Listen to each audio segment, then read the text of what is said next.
été successivement directeur de la promotion des échanges à l'Office du commerce extérieur de 1975 à 1978. Directeur commercial de Faso Fani, la nationale du textile au Burkina, de 1978 à 1984. De 84 à 90, il sera nommé directeur général de Fasoya, la plus grande société commerciale à l'époque au Burkina. Il a été aussi président du conseil d'administration de la compagnie aérienne Naganagani, vice-président de la chambre de commerce, vice-président du conseil économique et social. Après 15 années passées dans les affaires, il va rendre sa démission pour accomplir le ministère pastoral à plein temps. Il va fonder ce qu'on appelle aujourd'hui le Centre international d'évangélisation, Mission intérieure africaine, qui est l'une des plus importantes églises évangéliques au Burkina Faso. Cette église compte plus de 200 églises locales au Burkina Faso. Des églises également en France, aux États-Unis, en Guinée-Conakry, au Niger et ici même au Bénin. Il est également le fondateur de Impact TV, une télévision qui rayonne, comme je l'avais dit, dans 43 pays d'Afrique. Pour toute l'œuvre accomplie au Burkina Faso et dans le monde, le conférencier de ce soir, il a été élevé en 2005 chevalier de l'ordre national et en 2011 officier de l'ordre national. Notons qu'il a été également élevé au titre de docteur honoris causa en divinité par l'université chrétienne Logos de Floride. L'orateur qui va nous entretenir ce soir a écrit 5 ouvrages que vous pourrez trouver à la sortie dans le hall. Depuis 1990, où il s'est engagé à plein temps dans le ministère, il ne cesse de parcourir le monde pour annoncer l'évangile et on se plaît à l'appeler le globe-trotteur de Christ. Chers invités, c'est donc un leader tout fait et qui enseigne le leadership qui va nous entretenir ce soir. Je vous demande d'ovationner pour accueillir notre invité, notre orateur, qui est le révérend docteur Mamadou Philippe Karambiri.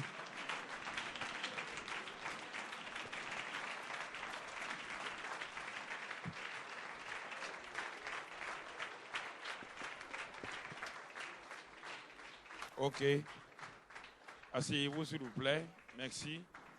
Avant de commencer mon exposé que je vais faire dans une position assise qui est plus confortable et plus responsable parce qu'ici c'est comme un prédicateur. J'ai trop prêché debout, je préfère faire des conférences assises. Là on est au même niveau, on échange, vous êtes des leaders et je voudrais simplement participer et simplement je me tiens là pour remercier donc ce centre le jeune leader Guividi qui est là et toute la communauté donc des leaders chrétiens du Bénin, cette grande nation du Bénin, et aussi tous les organisateurs de cette soirée, afin qu'ensemble nous puissions partager ce que Dieu nous a donné.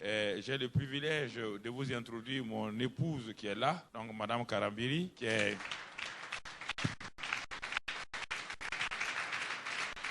Voilà. Qui a assumé des postes de responsabilité au niveau national, directeur de la famille, secrétaire permanente, la lutte contre l'exclusion, ensuite fonctionnaire international au niveau de World Vision International, donc directrice nationale de World Vision au Niger et aussi directrice responsable régionale de World Vision au niveau de l'Afrique de l'Ouest. Aujourd'hui, elle est une prédicatrice vraiment engagée, une prédicatrice de l'Évangile.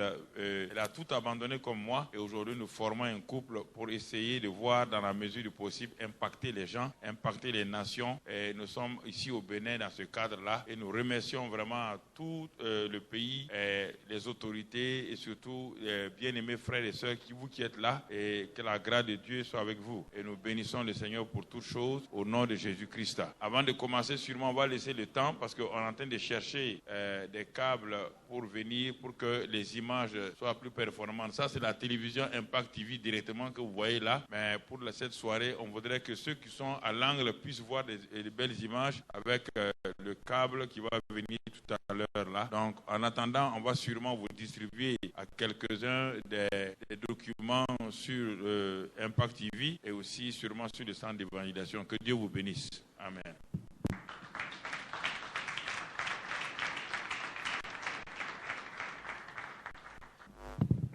Avec la définition que les grands leaders de ce monde ont donnée au mot leadership, influence, impact, direction et aussi découverte. Quand nous regardons attentivement les déclarations du Seigneur Jésus-Christ, bien-aimés frères et sœurs. Jésus dit, je suis la lumière du monde. Alors, puisque leadership est égal à influence, impact, les trois éléments auxquels Jésus va se référer, il va référer les chrétiens. Premièrement, quand il dit, je suis la lumière du monde, la lumière influence, impact. Partout où il y a une lumière, qu'elle soit une lumière naturelle, qu'elle soit une lumière artificielle, toute forme de ténèbres disparaissent. Toute forme de difficulté partent. Car lumière veut dire révélation. Lumière veut dire donc découverte. Lumière veut dire vision. Lumière veut dire influence et impact. Quand vous écoutez le langage de Jésus-Christ, vous n'allez découvrir aucun langage religieux. Tout le langage religieux exprimé aujourd'hui dans le christianisme, Jésus n'en a jamais parlé, et je défie quiconque de voir dans les évangiles où la manière de parler, quand il parle, les gens étaient émerveillés. Les gens se disaient, mais jamais un homme n'a parlé comme cela, parce qu'il savait de quoi il parlait.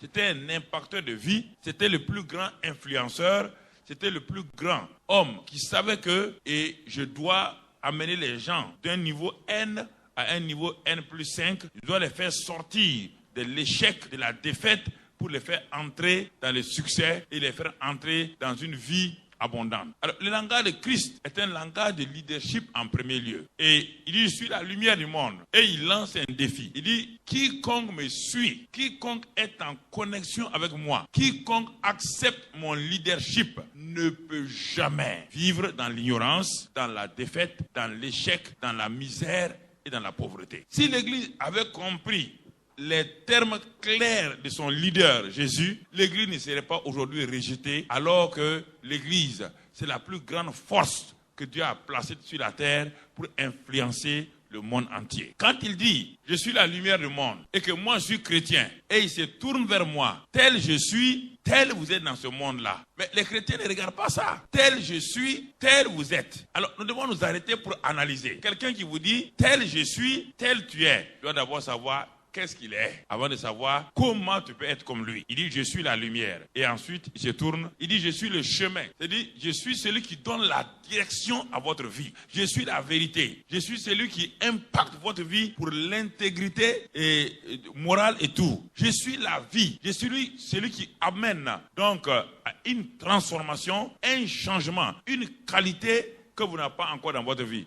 Dites-moi, ça c'est la religion? Ça n'a rien à voir avec la religion? Ça n'a rien à voir avec ce que nous prêchons? Ça n'a rien à voir avec ce que nous disons? Ce sont des termes purs, des termes scientifiques, des termes, il n'y a rien de plus scientifique que les termes de Jésus. Il n'y a rien de plus social que les termes de Jésus. Tout est clair, tout est parfait, tout est net. Alors, il me dit, et il nous dit à nous, tel je suis maintenant, tel vous devez être dans ce monde. Et il se tourne, et il nous dit, vous voulez mon leadership, vous voulez me suivre, je vous ai dit que si vous vous aventurez à vous connecter avec moi, si vous entrez en relation avec moi, vous passerez des ténèbres. Ténèbres veut dire quoi? Premièrement, ignorance. Ténèbres veut dire quoi? Faiblesse. Ténèbres veut dire quoi? Malade. Ténèbres veut dire quoi? Pauvreté. Ténèbres veut dire quoi? Échec, fatalité, tradition. Ténèbres veut dire quoi? Tenir la queue. Il dit, vous passerez d'un état qu'on appelle ténèbres à un autre état qu'on appelle lumière. Il dit, en ce moment-là, quand vous passerez des ténèbres à la lumière, votre intelligence va s'ouvrir à la réalité de ce qu'est le monde spirituel de Dieu.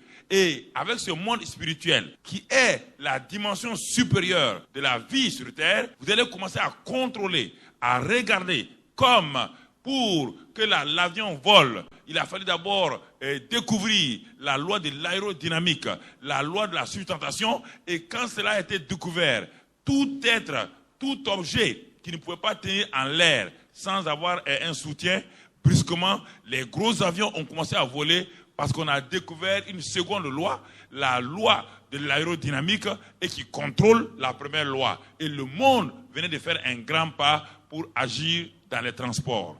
Jésus nous dit ces vérités-là. Toute vérité est parallèle. La vérité naturelle et la vérité spirituelle. Jésus n'est pas un chef religieux. Il est un responsable spirituel. Il n'a jamais fait de la religion. C'est pourquoi les hommes religieux étaient contre lui. C'est pourquoi les hommes religieux le critiquaient. C'est pourquoi les hommes religieux ne comprenaient pas son langage. Ils ne comprenaient pas son langage. Et il a affecté positivement sa génération. Et donc, Jésus vous dit, à moi et à vous, que nous aussi, nous sommes la lumière et le sel. Tel il est, tel nous sommes. Alors, j'ai exercé mon leadership comme lumière, comme chemin. Ceux qui étaient donc dans des chemins tortueux, je les ai amenés dans la bonne direction. Ceux qui vivaient dans l'ignorance, dans l'erreur, je les ai amenés dans la réalité. Vérité et réalité, c'est pareil. Ceux qui étaient sans vie, qui se posaient tant de questions, je les ai amenés à la véritable vie. Et j'ai vu qu'il y avait un épanouissement et de qualité de vie en eux. Alors, bien-aimés frères et sœurs, lorsque nous comprenons cela, et quand je suis devenu chrétien, c'est ça que j'ai essayé de saisir rapidement. Parce que en tant que fils d'un grand musulman, un chef religieux musulman, un waliyou, je me suis dit, si c'est pour changer simplement de religion à religion, il n'y a rien à gagner. Toutes les religions s'équivalent. Dans toutes les religions, il y a une bonne morale. Dans toutes les religions, on dit de ne pas tuer, les gens tuent. Toutes les religions disent de ne pas voler, les gens volent. On dit de ne pas mentir, les gens mentent. Donc, religion pour religion, on trouve les mêmes défauts, on trouve les mêmes erreurs dans le christianisme, entre guillemets, que nous avons inventé, et dans la même chose que les autres religions. Alors, je me suis dit, si c'est ça, donc quelque chose ne va pas. Et je me suis assis, j'ai regardé autour de moi, ces gens qui étaient chrétiens 15 ans avant moi, 20 ans avant moi, j'ai demandé, mais pourquoi votre vie n'est pas épanouie? Votre livre là, moi je viens d'être chrétien, j'ai d'abord découvert votre livre, j'ai voulu m'assurer que la Bible est le livre réellement de Jésus-Christ. J'ai lu la Bible en entièreté, donc de juin à septembre. Je me suis assis dans ma chambre d'étudiant, j'ai ouvert chaque verset, j'ai lu chaque verset. Je me suis assis pour comprendre qu'est-ce que cet homme-là voulait dire. Quand il utilise des expressions, je suis le chemin, la vérité, la vie, et que nul ne peut aller au Père que par moi. Pourquoi utilise-t-il des articles définis ou d'utiliser des articles indéfinis? Pourquoi est-ce un orgueilleux? Pourquoi n'a-t-il pas dit, je suis un des chemins, je suis une des vérités, je suis une des vies? Mais pourquoi il a utilisé les termes la vie, le chemin et la vérité, et nul ne peut accéder à la source de vie qu'est Dieu sans moi? Ou il est orgueilleux, ou l'homme l'a dit la vérité. C'est là que, en regardant simplement la parole, je me suis aperçu que ce livre que je tiens dans ma main n'est pas un simple livre écrit par des hommes. C'est une révélation qui est mise sous la forme d'une clé USB. La première clé USB que le monde connaît, c'est la Bible. Parce que la parole de Dieu est tellement dans le monde entier que si on devait la transporter, aucun homme ne peut la transporter. Dieu l'a rendue sous forme d'une Bible transportable comme aujourd'hui. Votre clé USB qui est là, c'est que ça contient, si on voulait développer ça, votre clé USB contient des armoires et des armoires de documents que vous êtes incapable de transporter vous-même. Mais vous la transportez sous forme de clé USB aujourd'hui dans votre poche. C'est ça l'intelligence de Dieu. L'homme a acquis cette intelligence-là et il a simplement vu ce que Dieu a fait. Ça c'est, donc j'ai commencé à dire, mais donc ce Jésus-là, ce n'est pas un chef religieux. Ce n'est pas un chef religieux. Il ne me demande pas de ne pas boire. Je n'ai jamais vu, il ne me demande pas de ne pas croquer. Il ne m'a jamais dit, il ne me demande pas de ne pas voler. Non. Mais comment se fait-il alors qu'on nous a dit que Jésus a dit ça? J'ai cherché dans la Bible, il ne me parle pas de ça. Il rencontre une femme qui était une femme prise en flagrant délit d'adultère. Et que la religion avait dit que quiconque commettait l'adultère et que si on le surprenait, on le lapidait. Malgré le danger d'être lapidé, cette femme-là n'avait pas de force en elle d'abandonner l'adultère. Elle savait que si on la prenait, on va la lapider. Mais une force négative, une force ténébreuse tenait le cœur de cette femme-là. Mais quand Jésus l'a rencontrée, en un clin d'œil, il a dit, quiconque vient en contact avec moi, je suis la lumière. La personne ne marchera plus dans les ténèbres. Et en un clin d'œil, cette femme est passée des ténèbres à la lumière. Et Jésus lui a dit, tu es libéré, va. Et plus jamais elle n'a commis. C'est ça le christianisme. C'est ça le leadership chrétien. Ce n'est pas une religion. La religion voulait la lapider. Mais Jésus-Christ l'a libéré. Ça c'est important, frères et sœurs. En tant que chrétien, si cette mentalité du royaume des cieux, si cette mentalité ne vient pas en vous, vous serez pris en otage par votre environnement, vous n'allez jamais vous déployer, vous serez tout juste simplement comme cet aigle dont on a qu'on a attaché dans une cage, et que cet aigle-là qui avait 2 ailes, qui essaie de voler, ne pouvait pas voler. Et à force de fomenter sa mémoire, son intelligence, au bout de quelques mois, cet aigle qui a été tenu dans une cage, donc de tout juste de 10 mètres carrés, le jour qu'on l'a libéré et qu'on a voulu le lancer, dès qu'on l'a lancé, tout de suite, quand il est arrivé à 2 mètres, comme 6 mois il était habitué à retomber, au bout de 2 mètres, même dans la liberté, il est tombé. Parce que toute sa mentalité a été fomentée et rendue esclave, rendue incapable et remplie de culpabilité et de complexes. Donc, les enjeux du leadership chrétien commencent par la qualité de vie d'abord que nous devons avoir. La qualité de vie que Jésus est venu pour donner. Il n'est pas venu imposer. Il n'est pas venu nous dire, tu feras et tu ne feras pas. Il ne nous a pas imposé des commandements. Il est venu nous apporter. Il a dit, ce que moi je dis en tant que leader, est esprit et vie. Alors, bien-aimés frères et sœurs, cette déclaration de Jésus-Christ, nous devons nous voir profondément et y réfléchir pour comprendre pourquoi aujourd'hui les chrétiens sont délaissés parce qu'ils n'influencent pas, alors que Jésus a dit que nous sommes des influenceurs et nous sommes des impacteurs. Jésus a utilisé 2 termes clairs et il est important que nous comprenions ces vérités-là. Jésus nous dit dans Matthieu 5, dans 14 et 13, il utilise 2 termes. Vous êtes la lumière du monde et le sel de la terre. Alors, arrêtez-vous et regardez. Vous êtes la lumière du monde. Et le monde attend que vous manifestez votre lumière. Jésus dit, le monde est dans un genre d'ignorance. Étant donné que le monde est dans un genre d'ignorance, le monde attend la révélation. Dans un autre passage, il est écrit dans Romains chapitre 10, il dit que la création tout entière soupire, attend la révélation des fils, pas des enfants de Dieu. La création n'attend pas les chrétiens. La création attend le leadership chrétien, c'est différent. La création attend. La création est soumise.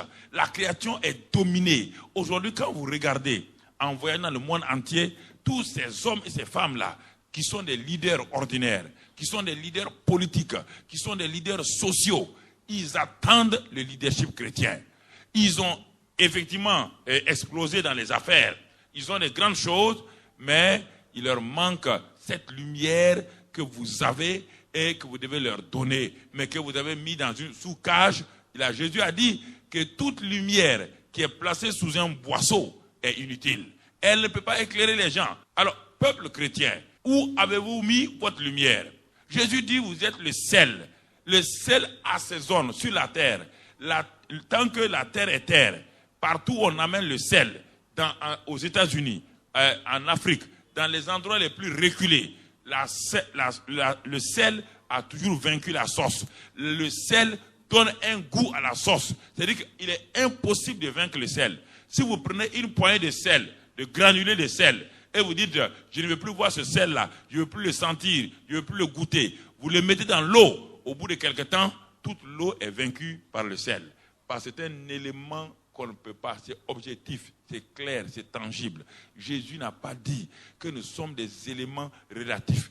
Il dit la lumière du monde, le sel de la terre. Alors je me suis assis, j'ai regardé. Pourquoi tant de chrétiens ne sont pas lumière et ne manifestent pas leur lumière et ne manifestent pas pour assaisonner la vie des gens? C'est là que ma recherche a commencé, pour voir, est-ce que le christianisme a été toujours comme ça? Est-ce que le christianisme du XXe siècle, parce que je venais de convertir dans les années 70, est-ce que le christianisme du XXe siècle-là est-il différent du christianisme du XIXe siècle, du XVIIIe siècle jusqu'au 1er siècle? Je suis retourné en arrière à travers les livres, à travers des recherches, surtout, il n'y a pas d'internet à l'époque, donc à travers les documents pour voir si le christianisme a été toujours comme ça, un christianisme fragile, frêle, un christianisme qui est un peu contradictoire, où les gens se contredisent, où les gens disent chacun a son opinion. Est-ce que les chrétiens ont été toujours comme cela? Et je me suis aperçu après une dizaine d'années de recherche personnelle et de déboires, de difficultés, je me suis aperçu que nous avons un trésor que nous n'avons jamais exploité. Nous avons un trésor qui est en nous, qui est avec nous. nous avons le livre du plus grand fabricant. La Bible est le livre du fabricant. Et il a donné ce livre-là pour savoir combien le produit qui en est issu, comment on peut le gérer, comme n'importe qui a fait un téléviseur, accompagne cela du document du fabricant, vous dit que si vous voulez avoir la couleur, vous voulez avoir telle chose, voici comment il faut faire. Et c'est ça, Dieu est pratique, Dieu n'est pas religieux, Dieu en dehors de la religion, il est la source de la vie. Et ce leadership chrétien, j'ai commencé à le découvrir tout doucement et j'ai commencé à voir que j'avais toutes les ressources en moi. J'avais toutes les ressources, j'ai noté quelques idées, j'ai toutes les ressources en moi et que je pouvais donc donner cela à ceux qui étaient dans mon environnement. Alors, bien-aimés frères et sœurs, qu'est-ce que Jésus attendait de ses disciples qui étaient autour de lui et de nous aujourd'hui qui nous proclamons chrétiens? Qu'est-ce que Jésus attendait et qu'est-ce que Jésus attend de nous aujourd'hui, honnêtement? Jésus attend la créativité. La créativité. Que nous soyons des gens créatifs. Jésus attend un esprit inventif, un esprit ouvert, un esprit inventif. Jésus attend quoi? Il attend que nous soyons des solutions de ce monde-là et non des problèmes. La question se pose. Est-ce que le chrétien aujourd'hui est une solution ou un problème pour la société? C'est ça. Est-ce que moi qui suis là cet après-midi, ce soir, suis-je une solution ou un problème?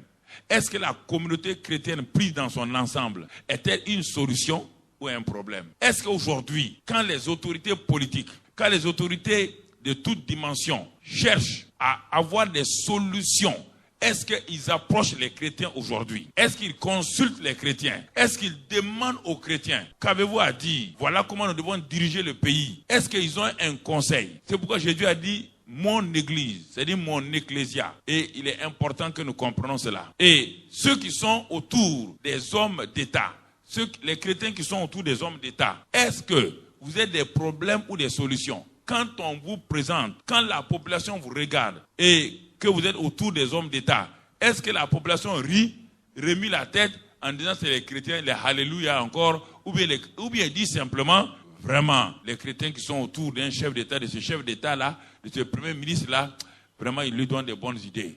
Ou bien, est-ce qu'ils sont obligés de sourire en disant, ils ne valent pas mieux que nous. Simplement, ils nous ont chassés, mais ils font les mêmes erreurs, les mêmes bêtises que nous. La question est importante. Quelle sorte de leadership exerçons-nous réellement dans ce monde aujourd'hui? Quel est le leadership? Pourtant, Jésus nous a clairement dit par l'apôtre Paul, il a dit ceci dans Romains 5, 17. Il a dit clairement que normalement, nous avons été créés pour régner dans ce monde-là. Il y a des mots forts que Jésus a utilisés et que, en tant que chrétiens aujourd'hui, je ne dirais pas les pasteurs, laissons tomber les pasteurs, ils ont peur d'utiliser des termes. Jésus dit que vous devez régner dans cette vie-là, régner dans cette vie, Romains 5, 17. Régner, ça veut dire régner. Puisque à l'origine, dans Genèse 1, 28, les 6 verbes que Dieu a utilisés quand il a créé l'homme, le premier verbe c'est bénir, deuxième verbe c'est féconder, troisième verbe c'est multiplier, quatrième verbe c'est remplir, cinquième verbe c'est assujettir, sixième verbe c'est dominer. Et aujourd'hui, en tant que chrétien, parmi ces 6 verbes-là, quel est le verbe que vous manifestez le plus dans votre vie? C'est ça. Quel est le verbe? Les chrétiens subissent, au lieu de dominer, ils subissent des humiliations, ils subissent des moqueries, ils subissent des rires. Pourquoi? Parce qu'ils n'arrivent pas à exprimer leur identité. Ils n'arrivent pas à montrer au monde qu'ils sont. Dieu ne nous a pas placés pour juger les féticheurs. Dieu ne nous a pas mettre là pour juger les sorciers. Je vous pose la question. Si, écoutez-moi, je vais vous le dire, quand Philippe est arrivé en Samarie, il y avait le plus grand des magiciens de toutes les époques et que même les Samaritains ont osé dire que ce Simon le magicien-là, c'était la grande puissance de Dieu. Écoutez-moi, mais quand Philippe est rentré comme lumière et sel en Samarie, est-ce qu'il a fait un combat spirituel contre Simon? Est-ce qu'il a organisé jeûne et prière contre le sorcier Simon? Arrêtez-moi ces histoires-là. Il a montré seulement la lumière. Là où la lumière vient, les ténèbres font quoi? Les ténèbres s'en vont. Montrez-moi dans la Bible quel sorcier on a pris 3 jours de jeûne et prière pour le chasser. Si vous êtes lumière, je vous pose la question. Cette salle-là, si vous voulez, on peut faire l'expérience. on éteint tout ici d'un seul coup. Et on dit à un enfant d'aller appuyer sur un bouton. Dès qu'il appuie sur le bouton, qu'est-ce qu'il fait? Quand la lumière vient, les ténèbres font quoi? L'enfant a besoin d'aller jeûner devant le contact en disant, oh, c'est un contact, je vais jeûner 3 jours et puis donne-moi. Non, mon ami, c'est parce que vous ne priez pas suffisamment que les sorciers vous éblouissent, que les sorciers vous influencent, mon ami. C'est ça la vérité. Philippe, le sorcier Simon, quand il a vu la lumière, quand il a vu le leadership de Philippe, il a ramassé tous ses instruments de sorcellerie et il est venu donner à Philippe. Oui ou non? Philippe a jeûné. Philippe a prié longtemps. Alors, pourquoi? Quand Paul a rencontré un autre sorcier près d'un homme de Dieu, les féticheurs, vous savez, les hommes d'État et autres, ils sont remplis de féticheurs. Il ne faut pas critiquer. Vous entendez? Si vous êtes fort, si vous êtes chrétien, il ne faut pas dire à un chef d'État que les sorciers, les marabouts, laissez tomber les sorciers et les marabouts. Allez-y vous-même, présentez-vous. Paul a trouvé ce proconsul-là, qui était entouré par son conseiller, qui était un sorcier. Et puis ensuite, il a pris un nom. Jésus, il a dit Bar Jésus. Il a fait de Jésus un bar. Bar Jésus. Paul dit, tu t'appelles comment? Il dit Bar Jésus. Bar quoi? Bar Jésus. Et Paul a dit, mais, il dit, cet homme-là, ce proconsul-là, je vais lui annoncer l'évangile. Bar Jésus, le sorcier, a dit, il n'y a pas moyen. Puis Paul s'est arrêté, il a dit, comme tu es en train de défier mon leadership là, tu ne verras plus la lumière. Le gars est tombé dans les ténèbres. Je vous pose la question, vous êtes là. Quelle est votre influence? Critiquez les sorciers, les féticheurs, les marabouts autour des chefs d'État. Si vous étiez efficace, vous serez les meilleurs conseillers des chefs d'État. Ils allaient vous prendre. S'ils sont obligés de prendre des gens de vaudou, ils trouvent leur compte avec un gars de vaudou. La critique, Jésus n'a jamais critiqué. Vous devez exercer votre leadership. Sans parole. Vous devez montrer aux gens qui vous êtes. Un point, c'est fini. Vous devez montrer votre identité. Si vous êtes rempli du Saint-Esprit, je vous assure, je vous défie. Si vous êtes rempli du Saint-Esprit, quand vous voyez les présidents là, ils vont se courber devant vous. Je donne mon expérience dans l'Afrique de l'Ouest. Il n'y a pas un chef d'État où je pars, si ce n'est pas un respect. Il n'y a pas ce type-là. Il n'y en a pas. Pourquoi? Ils savent ce que je transporte. Ils savent mes paroles. Et tout ce qui se passe aujourd'hui au Mali, il y a 15 ans, j'ai dit à tous les chefs d'État de la région, certains sont morts. J'ai dit, ça va nous arriver. Ça va arriver. Attendez, hein. Il y a un plan qui a été conçu et qui va l'invasion de l'Afrique de l'Ouest, la Côte d'Ivoire jusqu'au Tchad, de la Libye jusqu'au Bénin. Il y a 15 ans, j'ai dit cela. Personne ne voulait m'écouter. Aujourd'hui, tout le monde dit, Pasteur Karam. Il dit, mais non, je vous ai parlé. Aujourd'hui, tout le monde tremble. Je vous dis la vérité. Ils le savent, ce que je vous dis là, et tous ils sont au courant. Ce n'est pas de l'amusement. Pourquoi? Soyez ce que vous êtes. Laissez la lumière de Dieu sortir de vous. Laissez la lumière de Dieu se manifester. Là où il y a la lumière, les ténèbres sont obligées de se soumettre. Les ténèbres se soumettent. Vous n'avez pas besoin de prier. Là où la lumière rentre, les ténèbres s'en vont. Quand la lumière s'en va, les ténèbres reviennent. Voici simplement ce que vous devez découvrir. Alors, bien-aimés frères et sœurs, si nous ne comprenons pas ces vérités, nous risquons beaucoup de faire des erreurs et nous risquons de nous engluer dans des discussions inutiles du christianisme, et nous allons nous en prendre les uns aux autres et nous allons croire que c'est telle dénomination qui est contre l'autre, que c'est tel problème que nous avons. Non. Si nous sommes chrétiens, comme la Bible dit dans Ephésiens 3, versets 10 et 11, je suis en train de donner des éléments simplement pour que peut-être on ait à discuter. Car ce sont des éléments de base que je lance pour permettre, s'il y a des questions ou des choses qu'on puisse parler.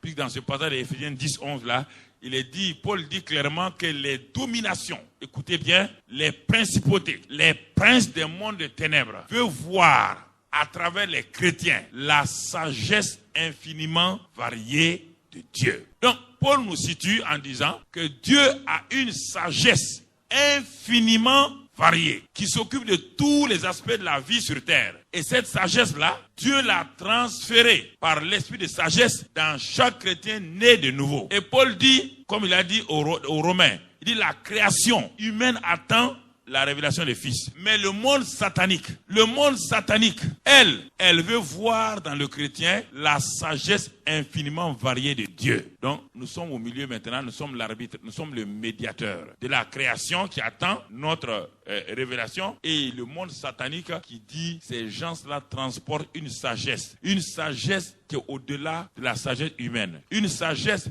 qui peut nous transformer et nous changer. Et qu'est-ce que la sagesse? La sagesse, ce n'est pas la sagesse des cheveux blancs. Non. Ce n'est pas la sagesse du village que quelqu'un a vécu 75 ans. Non, ça n'a rien à voir. Si c'était ça, le jeune Élihu n'allait pas dire à Job et à ses 3 amis que lui, il s'est aperçu que ce ne sont pas les cheveux blancs qui donnent la sagesse, que c'est l'Esprit de Dieu qui donne la sagesse. Qu'est-ce que la sagesse? Quels sont les ingrédients de la sagesse? Quand on parle de sagesse, il y a 3, il y a 3 grands ingrédients qu'on découvre dans la sagesse. Le premier ingrédient de la sagesse, c'est l'intégrité. Quelqu'un qui est sage, c'est un homme intègre. Et l'intégrité a des éléments, des sous-ensembles, des sous-éléments qui sont la vérité, l'honneur et la fiabilité, etc. Vous ne pouvez pas être intègre sans être vrai. Vous ne pouvez pas être intègre sans manifester l'honneur. Vous ne pouvez pas être intègre sans être fiable. C'est impossible. Ça, c'est le premier ingrédient de la sagesse. La sagesse a un deuxième ingrédient qu'on appelle, mon frère, la créativité. La créativité, c'est la vision. Vous ne pouvez pas être un leader sans vision. Vous ne pouvez pas être un leader sans originalité. Un leader, il a une vision.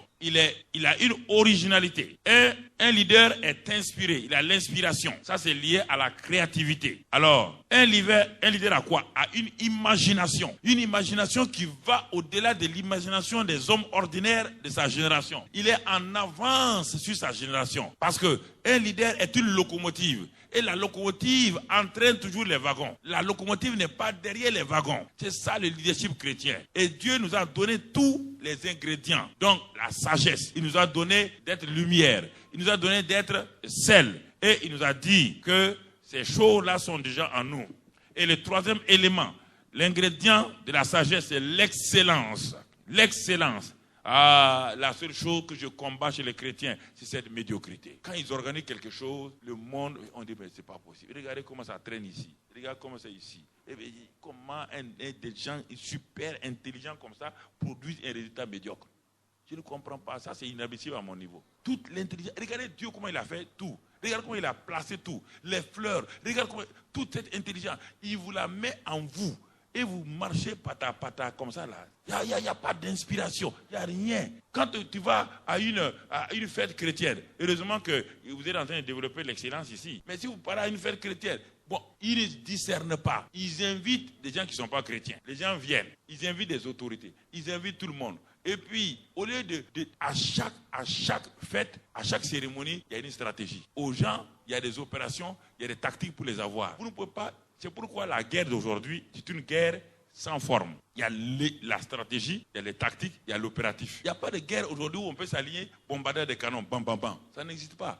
L'ennemi est caché. Donc, il faut développer des stratégies pour entrer. L'ennemi est devenu, il rentre, il monte sur les arbres, il se promène avec une ceinture, avec des bombes. Tu ne peux pas le découvrir. La guerre d'aujourd'hui est sans forme. Si tu ne développes pas des stratégies différentes, ils vont venir détruire toute ta ville avec 5 personnes, alors que vous avez une grande armée assise là, avec des canons, et toute la ville sera en émoi. Il suffit de faire taper une bombe là-bas, une bombe là-bas, une bombe, tout le monde court. Et quand tout le monde court comme ça, c'est fini pour vous. C'est ça le chrétien. Le chrétien doit avoir cette stratégie-là, doit être dans l'excellence. Quand il entreprend quelque chose, il est un visionnaire, il regarde. Il voit déjà la chose, et quand il a vu, son imagination travaille, et quand son imagination travaille, et son inspiration se manifeste là, et quand l'inspiration se manifeste là, alors il a déjà les tactiques et les stratégies, comment élaborer la chose. Et souvent les gens ne viennent pas à nos cérémonies. Pourquoi? Parce que très longtemps, quand les gens viennent à nos mariages, on sait à quelle heure le mariage chrétien commence, on ne sait pas à quelle heure ça finit. Ils vont amener toutes sortes de chorales. Et alléluia, et ils disent on va aller faire une cérémonie pour remercier. On invite les gens, ils vont s'asseoir. Et le maître de cérémonie va dire levez-vous, maintenant dansez tout le monde. Un gars qui ne sait pas qu'est-ce que le christianisme, au lieu de taper les mains, il tape les mains. Un ministre, on dit maintenant, il faut tourner, salut ton voisin, salut. Mais le type, si vous l'invitez demain, il ne vient pas. Mais regardez Jésus, quand il part dans un endroit, quelle stratégie il développe pour avoir les gens. Et les gens s'ouvrent à lui facilement. Il n'est pas agressif, il est intelligent, il est ouvert. Le leadership chrétien, c'est ça. Ça vous permet, frère, d'entrer dans ces réalités-là et de voir. Je vous ai raconté la dernière fois, quand nous sommes allés en Éthiopie il y a quelques années, quand Konaré et les autres, ils m'ont invité de venir parler aux leaders africains. Ils sont dans la grande salle, ceux qui connaissent Addis Abeba, la grande salle où les chefs d'État se réunissent. Ils nous ont pris cette salle-là pour qu'on nous donne. On a invité tous les fonctionnaires internationaux, donc de l'UA et aussi de la communauté économique, et aussi les ambassadeurs accrédités là-bas et les autorités éthiopiennes. Bon, dans cette salle-là, c'était sur le leadership. Je voulais introduire. Alors, j'ai dit à Dieu, mais qu'est-ce que tous ces grands leaders, ces grands ingénieurs, ces grands fonctionnaires qu'on a envoyés de leurs États là pour venir diriger l'Union africaine. Mais pourquoi ils sont assis comme ça? L'Afrique tourne en rond depuis 50 ans. Il n'y a rien qui sort. C'est des guerres. Plus on va, c'est des guérillas, c'est tout. Qu'est-ce qui se passe? Le Seigneur m'a dit, ces gens qui sont assis là, ils confondent ce que les diplômes qu'ils ont eus là avec le leadership. Ils croient que parce qu'ils sont ingénieurs, ils sont administrateurs, que c'est ça le leadership. Et c'est pourquoi tu vois, ils se piétinent les uns les autres, ils veulent des postes. Ils ne voient pas la dynamique du leadership. Il dit, mais qu'est-ce que je vais leur dire? Parce que si tu leur parles, ils vont te regarder, ils vont dire, mais qu'est-ce qu'un pasteur va venir nous enseigner ici? Alors quand je suis là dans la salle, la première chose, quand je les ai salués, je dis, je vous salue. Dieu me dit, prends une orange. J'ai pris une orange. Il dit, qu'est-ce que vous voyez là? Ils ont éclaté en rire. Il dit, mais on dit leadership, il vient nous montrer une orange. Il dit, non, mais attendez, messieurs, les diplomates, fonctionnaires internationaux, tout ça.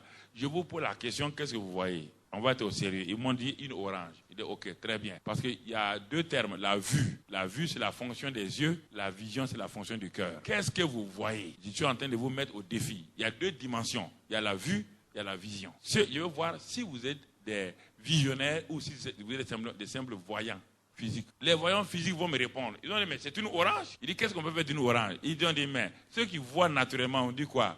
On épluche l'orange et puis on fait quoi? On mange et puis on jette quoi? Les grains. Il dit, ok, je comprends pourquoi l'Afrique ne va pas. Parce que chaque jour que vous mangez une orange, vous jetez les grains, vous jetez quoi? Vous jetez des orangers, vous jetez le futur. Il dit, c'est pourquoi tout le temps vous gagnez votre salaire, vous mangez, vous jetez les grains.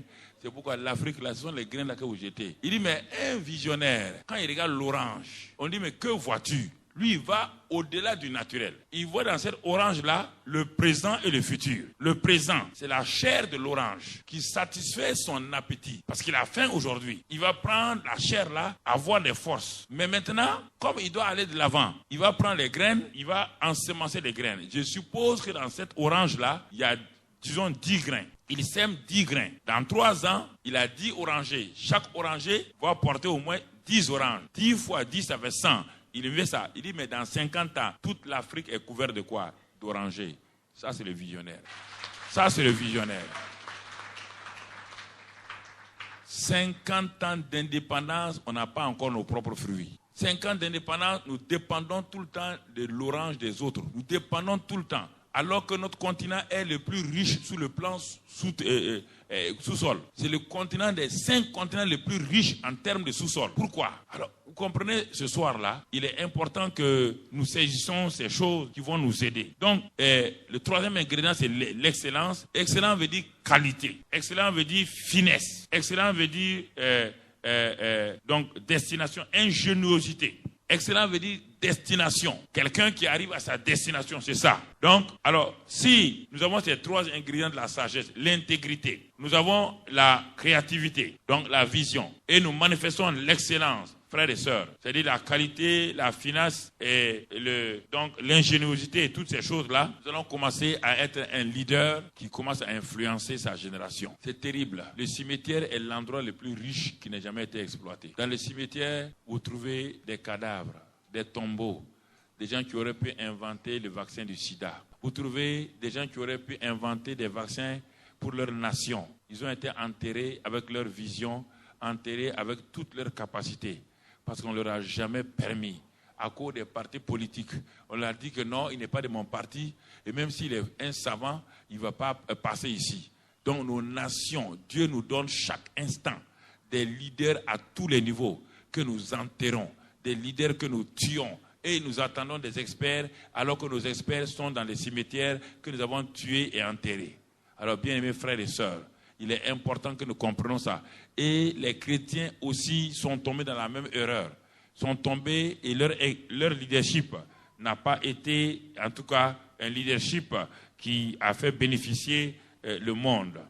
Mais regardons maintenant, et comme je l'ai dit, après ma recherche, j'ai cherché à savoir quels ont été quel a été le leadership des premières générations chrétiennes et juives. Dieu m'a dit, ne t'arrête pas aux chrétiens, va jusqu'à la racine, puisque vous avez une racine judéo-chrétienne. Retourne pour voir comment mon peuple dans l'Ancien Testament a assumé son leadership et comment aujourd'hui encore ce peuple-là ne tient pas compte de leur nom juif, tient compte de ce que j'ai fait à travers eux.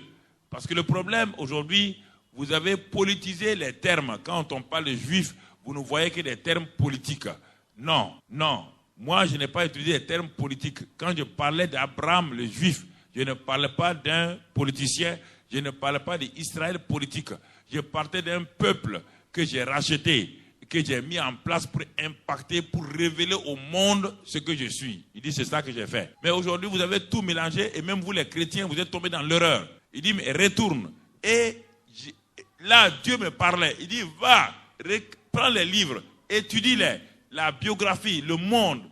Depuis, le monde a commencé à être assez moderne, les inventions, et je vais te montrer quelque chose. C'est là que j'ai commencé à fouiller. Quand j'ai commencé à fouiller, il m'a dit, retourne par exemple au commencement simplement de Luther. Quand Luther a traduit le Nouveau Testament en allemand populaire, l'allemand était affranchi de l'obscurité. L'allemand est sorti de toute forme d'obscurité automatiquement, et grâce à cela, j'ai suscité un homme appelé Gutenberg. Et Gutenberg a imprimé la première Bible. Donc, l'Europe a commencé à sortir de son ignorance, de son idolâtrie. Il dit, mais l'Europe était aussi idolâtre que n'importe quel pays africain. Ils adoraient les arbres, ils adoraient tout, les Celtes et tout.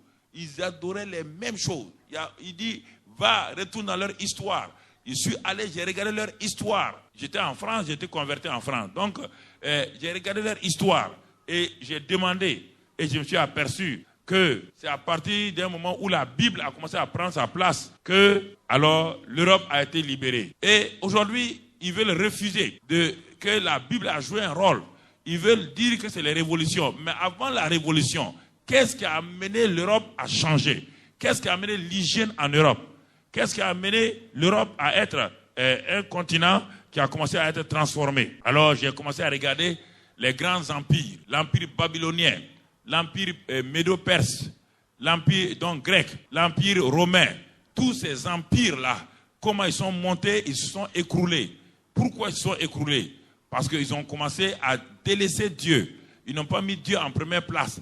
Ces empires sont montés sur la forte personnalité de leurs empereurs, tels que les Césars, à qui Dieu avait fait une grâce. Mais ils sont tombés. Il dit, mais regarde le monde judéo-chrétien des premiers siècles. Et tu vas comprendre quelque chose. C'est en ce moment-là que j'ai commencé à étudier, j'ai commencé à regarder et j'ai découvert des choses que je vais mettre à votre disposition tout à l'heure là. Et j'ai découvert que l'Europe a commencé, une Europe nouvelle a commencé avec beaucoup de découvertes. Le droit civil a été impacté par le monde judéo-chrétien, la science, les arts, la justice. Donc, ont commencé les règnes tels que le règne de Charlemagne. Tous ces gens, je suis retourné là, dans les différents pays pour regarder quelle était leur racine chrétienne. Et j'ai commencé à voir les Henri IV. Donc, tous ces gens qui ont révolutionné l'Europe, que ce soit en Allemagne, que ce soit en Angleterre. J'ai commencé à chercher à voir ces hommes-là qui ont eu un impact. Et ensuite, il me dit, va et tu vas trouver le petit Napoléon. Regarde, les gens ne vous montrent pas la vraie histoire de Napoléon. Ils vous montrent l'histoire cachée d'un grand empereur, un grand stratège. Et c'est là, dans les documents qui sont enfouis dans les bibliothèques, les gens de ce monde aujourd'hui ont enlevé l'élément chrétien de Napoléon. Et ils ont mis simplement comme un grand stratège militaire français. C'est là que je suis allé trouver que Napoléon, sa force était due au fait que cet homme-là, qui était un petit soldat qui a commencé à monter, a découvert la Bible. Et si vous donnez ces choses encore, il dit, le seul livre qui a impacté sa vie, c'est la Bible. Et quand il a découvert cela, il a commencé à prier. Et cela, Dieu lui a donné les stratégies que David a développées. Et quand il est arrivé dans le livre de Samuel, et il a vu comment David n'a jamais perdu une guerre. Et comment il n'a pas perdu une guerre. Il a vu que chaque fois que David avait une guerre, il consultait Dieu et Dieu lui donnait les stratégies qui lui permettait de vaincre ses adversaires. Parfois, sans combattre, Dieu montrait comment ils allaient vaincre. Parfois, dans telle situation, et David a toujours vaincu ses ennemis. Et c'est en ce moment que Napoléon a dit à Dieu, alors, si cet homme David-là a pu influencer sa génération, si cet homme David-là a pu avoir des victoires, si cet homme David-là a fait, moi aussi je vais avoir. Et il a commencé à appliquer, et il a commencé à choisir des gens qu'on appelle les maréchaux, ceux qui étaient avec lui. Il a commencé à appliquer, chaque fois qu'il avait une guerre, il demandait à Dieu. Chaque fois qu'il avait une guerre, il consultait Dieu. Chaque fois qu'il avait une guerre, il demandait comment il allait avancer. Bien-aimés frères. Et c'est ainsi que Napoléon a commencé à avoir des victoires, des victoires, des victoires, des victoires. Et Napoléon a perdu sa guerre de Waterloo. Vous savez pourquoi? Parce que ce jour-là, j'ai lu tout dernièrement les documents, ses forces étaient là, et il n'a pas consulté Dieu. Il a dit non, nous avons tout ce qu'il faut, nous avons les chars, nous avons tout ce qu'il faut. Ces jours-là, Napoléon, il y a un orgueil qu'il a saisi, il a envoyé. Et qu'est-ce qui a paralysé Napoléon? Qu'est-ce qu'il a vaincu? Ce ne sont pas des hommes, c'est la nature, c'est la neige, c'est l'atmosphère qui a bloqué la grande armée. Et Napoléon a été vaincu. Et c'est en ce moment que Napoléon a dit, ah, Seigneur, je me répands. Mais l'histoire refuse de nous donner ça. Parce qu'on veut mettre au dehors le christianisme. On veut montrer que le christianisme n'est pas important. Et aujourd'hui, les historiens chrétiens ne font pas cette recherche-là. Ils se laissent berner en disant, oui, Napoléon était un grand stratège. Mais sur quoi? Quelle stratégie de guerre? Voici. J'ai commencé à chercher comment les Abraham Lincoln ont influencé, sur quoi ils sont influencés. Comment un homme qui était presque infirme, comment il a fait, comment il a dit que lui sera le président des États-Unis, que lui va libérer les Noirs de l'esclavage. Comment il a-t-il échoué plusieurs fois à toutes les élections. Et jusqu'à l'élection de vice-président, il a échoué. Les gens lui ont dit, renonce à ça, Abraham Lincoln. Tu as échoué. Au comté, tu as échoué. Au niveau de l'État, tu as échoué. Au niveau de la vice-présidente, tu as échoué. Il dit non, je serai président des États-Unis.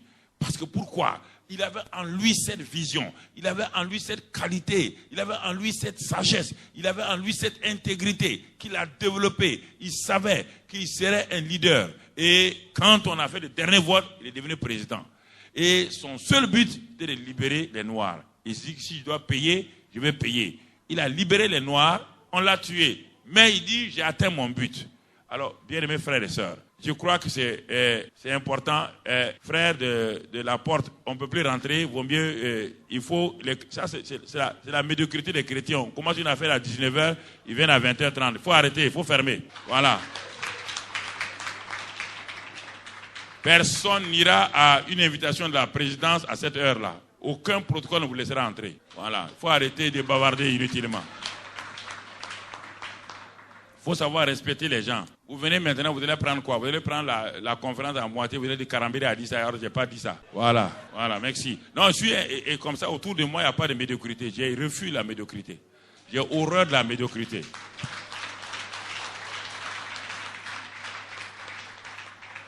Il faut qu'on soit excellent. L'excellence se cultive, l'excellence se développe. Il faut éviter cela.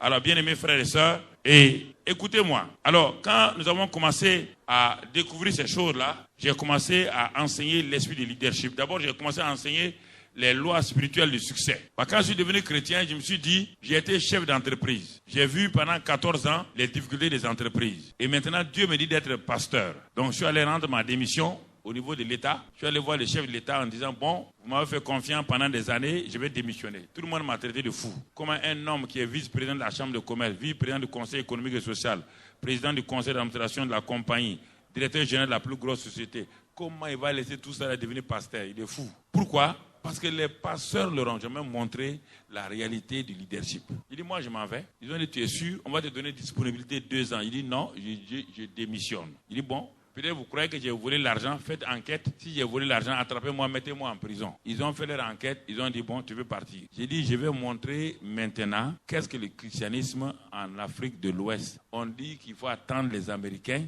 on doit attendre les Allemands, on doit attendre que l'argent vienne des missionnaires. Nous sommes missionnaires ici dans nos nations.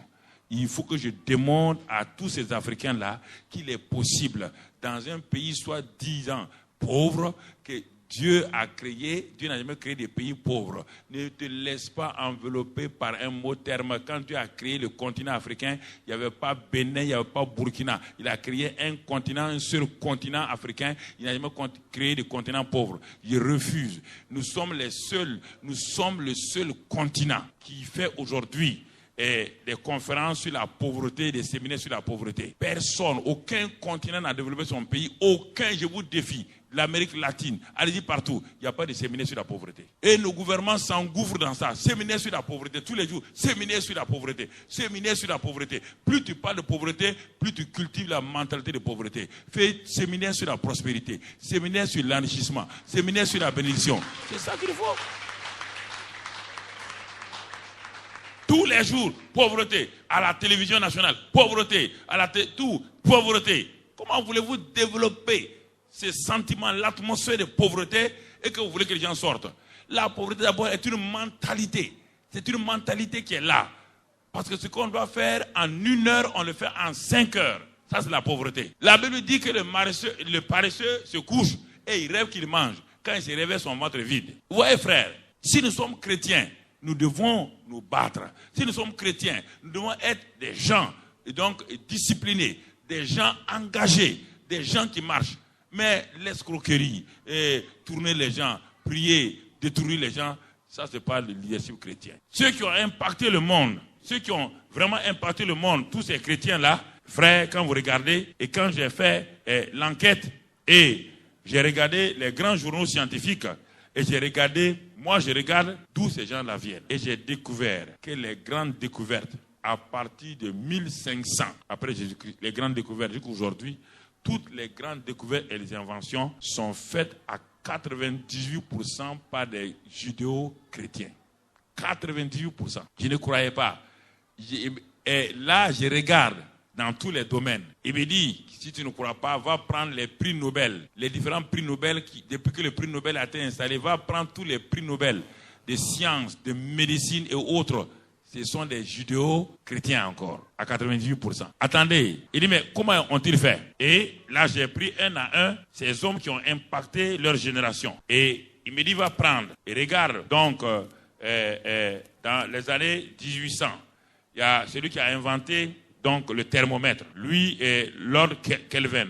Il dit, va voir les tables d'actualisation. Charles Babbage, un chrétien. Il dit, regarde, le baromètre, qui l'a fait? Blaise Pascal. C'était un chrétien convaincu. Alors, il me dit, regarde, la machine à calculer, c'est qui? Les générateurs électriques, c'est Michel Faraday qui a été à l'origine.